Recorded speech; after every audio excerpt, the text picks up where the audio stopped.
ಇನ್ನು ಪಹಲ್ಗಾಮ್ ನರಮೇಧ ವಿಚಾರದಲ್ಲಿ ಕಾಂಗ್ರೆಸ್ ರಾಜಕೀಯ ಮಾಡ್ತಾ ಇರೋದು ಆಕ್ರೋಶಕ್ಕೆ ಕಾರಣ ಆಗ್ತಾ ಇದೆ. ಮೋದಿ ಸರ್ಕಾರ ಭದ್ರತೆ ಕೊಡದ ಕಾರಣ ಜನರ ಕೊಲೆಯಾಗಿದೆ.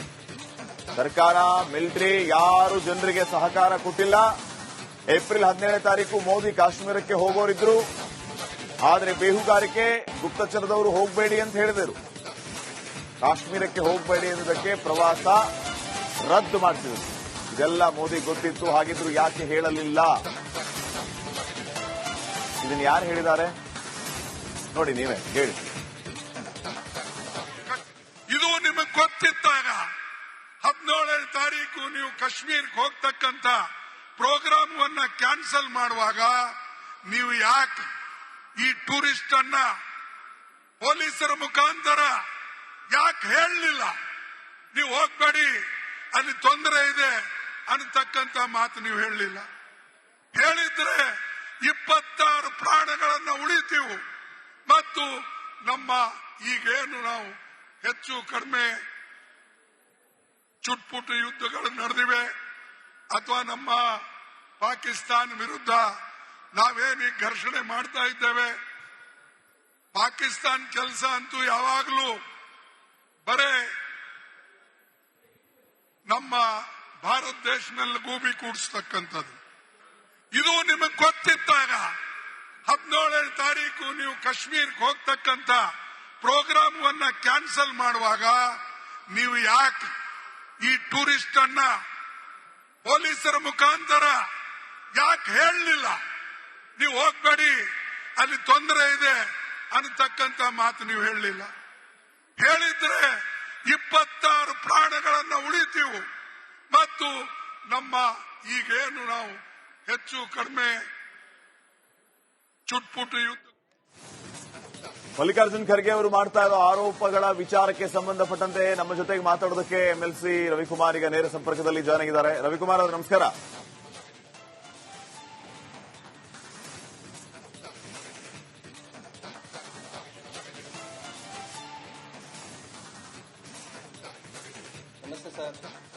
ರವಿಕುಮಾರ್ ಅವರು ನೇರವಾಗಿ ಪ್ರಶ್ನೆ ಮಾಡ್ತೀನಿ. ಏನಂತಂದ್ರೆ ಮಲ್ಲಿಕಾರ್ಜುನ್ ಖರ್ಗೆ ಅವರು ಹೇಳ್ತಾ ಇರೋದು ಪಹಲ್ಗಾಮ್ನಲ್ಲಿ ದಾಳಿ ಆಗುತ್ತೆ ಅನ್ನುವಂಥದ್ದು ಗುಪ್ತಚರ ಇಲಾಖೆಯ ಮೂಲಕ ಮೋದಿ ಅವರಿಗೆ ಮೊದಲೇ ಗೊತ್ತಿತ್ತಂತೆ. ಅವರೇನಾದ್ರೂ ಅವತ್ತು ಹೇಳಿದ್ರೆ 26 ಜನ ಅಮಾಯಕರ ಬಲಿ ಆಗ್ತಿರ್ಲಿಲ್ಲ. ಯಾಕೆ ಹೇಳಿಲ್ಲ ಅಂತ ಖರ್ಗೆ ಅವರು ನೇರವಾಗಿ ಗಂಭೀರ ಆರೋಪವನ್ನು ಮಾಡ್ತಾ ಇದ್ದಾರೆ. ಏನ್ ಹೇಳ್ತೀರಿ ಇದಕ್ಕೆ?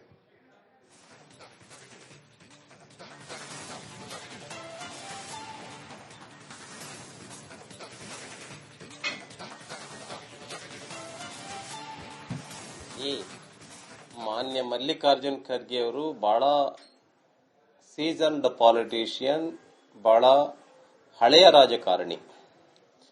ನಾನು ಅವ್ರ ಬಗ್ಗೆ ಹೇಳೋದಾದ್ರೆ, ಮಾನ್ಯ ಪ್ರಧಾನ ಮಂತ್ರಿಗಳು ನಮ್ಮ ದೇಶದ 26 ಜನ ಇಷ್ಟೊಂದು ಬರ್ಬರವಾಗಿ ಹತ್ಯೆ ಆಗಬೇಕು ಅನ್ನುವಂಥದ್ದನ್ನು ಇಷ್ಟಪಡೋದಿಲ್ಲ.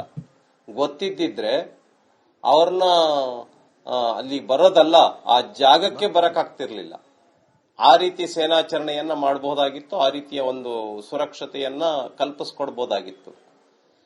26 ಜನ ಈ ರೀತಿ ಹತ್ಯೆ ಆಗ್ಲಿ, ವಿಷಯ ಮುಂಚೆನೆ ಗೊತ್ತಿತ್ತು, ಹತ್ಯೆ ಆಗ್ಲಿ ಅಂತ ಬಿಟ್ರು ಅಂತ ಅನ್ನೋದು ಏನ್ ಅರ್ಥ? ಇದು ಈ ರೀತಿ ಅವಹೇಳನ ಮಾಡ್ತಕ್ಕಂಥದ್ದು ಮಾನ್ಯ ಮಲ್ಲಿಕಾರ್ಜುನ್ ಖರ್ಗೆ ಅಂತ ಬಹಳ ಹಿರಿಯ ರಾಜಕಾರಣಿಗಳಿಗೆ ಶೋಭೆ ತರ್ತಕ್ಕಂಥದ್ದಲ್ಲ ಅಂತ ನಾನು ಹೇಳೋದಕ್ಕೆ ಬಯಸ್ತೇನೆ. ಈ ವಿಚಾರವನ್ನು ಅವರು ಆಲ್ ಪಾರ್ಟಿ ಮೀಟಿಂಗ್ ಅಲ್ಲೂ ಎತ್ತಬಹುದಿತ್ತು. ಈಗ ಸಾಧನಾ ಸಮಾವೇಶದಲ್ಲಿ ಮಾತಾಡುವಂತಹ ಉದ್ದೇಶ ಏನು? ಮೋದಿ ಅವ್ರನ್ನೇ ನೇರವಾಗಿ ಕೇಳಬಹುದಿತ್ತು. ಇದನ್ನ ಅಂದ್ರೆ ಜನರ ದಿಕ್ಕು ತಪ್ಪಿಸುವಂತ ಕೆಲಸ ಆಗ್ತಾ ಇದೆಯಾ ಅಥವಾ ಈ ರೀತಿ ಏನೇನೋ ಹೇಳುವಂತದ್ದು ಇವರಿಗೆ ಇದು ಸರಿನಾ ಅಂತ ಖಂಡಿತ ಕೇಳಬಹುದಾಗಿತ್ತು. ಅವರು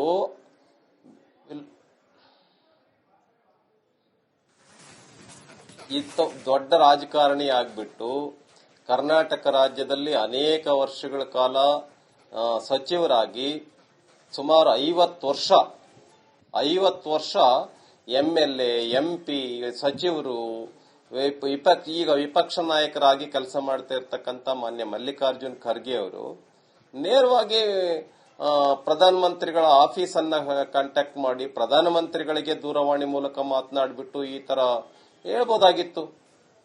ಈ ತರ ಅವಹೇಳನ ಮಾಡ್ತಕ್ಕಂಥದ್ದೇನಿದೆಯಲ್ಲ, ಪ್ರಧಾನಮಂತ್ರಿಗಳಿಗೆ ಅವಮಾನ ಮಾಡ್ತಕ್ಕಂಥದ್ದು ಮತ್ತು ಭಾರತದ ಸೇನೆಗೆ ಅವಮಾನ ಮಾಡ್ತಕ್ಕಂಥದ್ದು. ಈ ರೀತಿ ಕಾಂಗ್ರೆಸ್ ಏನೋ ಭಾರಿ ದೊಡ್ಡ ಅಪೋಸಿಷನ್ ಪಾರ್ಟಿ ಆಗಿ ಯಾವ ಪಾತ್ರವನ್ನ ನಿರ್ವಹಿಸಬೇಕಾಗಿತ್ತು ಆ ಪಾತ್ರವನ್ನ ನಿರ್ವಹಿಸದೇನೆ ಭಾರತಕ್ಕೆ ಕೆಟ್ಟ ಹೆಸರು ತರ್ತಕ್ಕಂಥದ್ದು, ಅಂತಾರಾಷ್ಟ್ರೀಯವಾಗಿ ಪ್ರಧಾನಮಂತ್ರಿಗಳ ಹೆಸರಿಗೆ ಕಳಂಕ ತರ್ತಕ್ಕಂಥದ್ದು, ನಮ್ಮ ದೇಶದ ಸೈನಿಕರಿಗೆ ಕೀಳರಿಮೆಯಿಂದ ನೋಡ್ತಕ್ಕಂಥದ್ದು, ಈ ತರದ ಏನ್ ಮಾತಾಡಿದ್ದಾರೆ ಮಾನ್ಯ ಮಲ್ಲಿಕಾರ್ಜುನ್ ಖರ್ಗೆ ಅವರು ನಿಜಕ್ಕೂ ಈ ತರದ ಮಾತಾಡಬಾರ್ದಾಗಿತ್ತು. ಬಹಳ ನಾಚಿಕೆ ಅಂತ ಅನ್ಸುತ್ತೆ, ನನಗೇನೆ ಬಹಳ ಅಸಹ್ಯ ಅನ್ಸುತ್ತೆ ಮಲ್ಲಿಕಾರ್ಜುನ್ ಖರ್ಗೆ ಅವರು ಈ ತರ ಮಾತಾಡಿರ್ತಕ್ಕಂಥದ್ದು. ಪಾಕಿಸ್ತಾನದ ಪ್ರಧಾನಿ ರವಿಕುಮಾರ್, ರಾಹುಲ್ ಪಾಕಿಸ್ತಾನದ ಪ್ರಧಾನಿ ಶಹಬಾಜ್ ಶರೀಫ್ ಭಾರತ ಪಾಕಿಸ್ತಾನದ ವಾಯು ನೆಲೆಗಳ ಮೇಲೆ ದಾಳಿ ಮಾಡಿದ್ದು ಅಂತ ಹೇಳಿ ಸ್ವತಃ ಒಪ್ಕೊಂಡಿರೋದಿದೆ. ಇವನ್ ಇಂಡಿಯನ್ ಮಿಲಿಟರಿ ಡಿಜಿಎಂಒ ಮೇಲಿಂದ ಮೇಲೆ ಪ್ರೆಸ್ ಮೀಟ್ ಮಾಡಿ ಎಲ್ಲೆಲ್ಲಿ ಧ್ವಂಸ ಮಾಡಿದ್ದೀವಿ, ಏನೇನು ಹೊಡೆದು ಹಾಕಿದ್ದೀವಿ ಅಂತ ಹೇಳಿದ್ದಿದೆ. ಈ ಮಧ್ಯೆ ಮಲ್ಲಿಕಾರ್ಜುನ್ ಖರ್ಗೆ ಇವತ್ತು ಮಾತಾಡ್ತಾ ಇದ್ದಾರೆ, ಇದು ಚುಟ್ಪುಟ್ ಯುದ್ಧ ಅಂತೆ, ಚುಟ್ಪುಟ್ ಯುದ್ಧ. ಏನ್ ಹೇಳ್ತೀರಿ ಇದಕ್ಕೆ?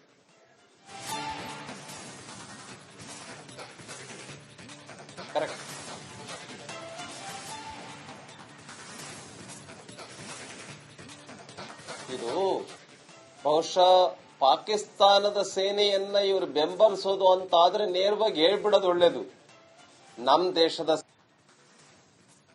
ಸೇನೆ ಚುಟ್ಪುಟ್ ಯುದ್ಧ ಮಾಡಿದೆ, ಛೋಟಾ ಮೋಟ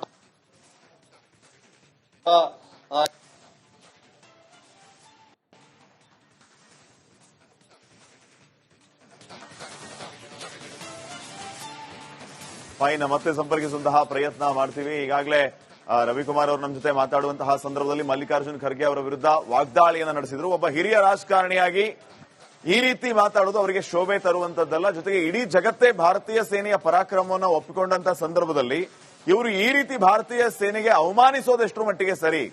ನೀವು ಪಾಕಿಸ್ತಾನದ ಸೇನೆಯ ಪರವಾಗಿ ಇದ್ದೀರಿ ಅಂತಂದ್ರೆ ಓಪನ್ ಸ್ಟೇಟ್ಮೆಂಟ್ ಕೊಟ್ಬಿಡಿ.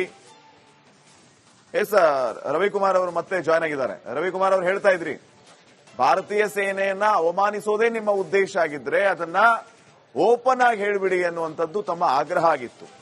ಖರ್ಗೆ ಅವರು ಈ ಮೊದಲು ಅಂದ್ರೆ ಆಲ್ ಪಾರ್ಟಿ ಮೀಟಿಂಗ್ ಮಾಡಿದಂತಹ ಸಂದರ್ಭದಲ್ಲಿ, ಆಪರೇಷನ್ ಸಿಂಧೂರವನ್ನ ಕೈಗೆತ್ಕೊಂಡಂತಹ ಸಂದರ್ಭದಲ್ಲಿ ಭಯೋತ್ಪಾದನೆಯ ನಿರ್ಮೂಲನೆಗೆ ನಮ್ಮ ಎಲ್ಲಾ ರೀತಿಯ ಬೆಂಬಲ ಇದ್ದೇ ಇರುತ್ತೆ, ಇದರಲ್ಲಿ ರಾಜಕಾರಣ ಮಾಡೋದಿಲ್ಲ ಅಂತ ಹೇಳಿದವರು ಇವರೇ.